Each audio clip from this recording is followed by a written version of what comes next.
అంబేద్కర్ కోనసీమ జిల్లా పి గన్నవరంలో వైఎస్ఆర్ 76వ జయంతి వేడుకలు నిర్వహించారు. పి గన్నవరం జంక్షన్ వద్ద వైఎస్ రాజశేఖర రెడ్డికి పూలమాలలు వేసి నివాళులర్పించారు ఇన్ఛార్జి శ్రీనివాస్, మాజీ ఎమ్మెల్యే రాజేశ్వరీదేవి.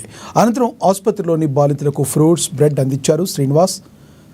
తెలుగు ప్రజల గుండెల్లో చెరగని ముద్ర చేసిన వ్యక్తి రాజశేఖర రెడ్డిని ఆయన కొనియాడారు.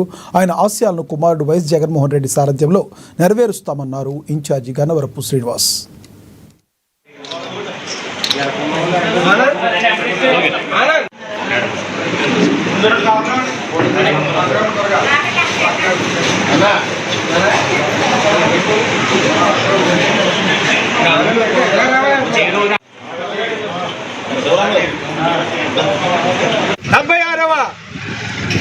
జయంతి కార్యక్రమానికి విచ్చేసినటువంటి వైఎస్ఆర్ కాంగ్రెస్ పార్టీ కుటుంబ సభ్యులందరికీ కూడా నా హృదయపూర్వకమైనటువంటి చేతులు జోడించి పేరు పేరున అందరికీ కూడా హృదయపూర్వకమైనటువంటి నాకు తెలియజేసుకుంటున్నాను.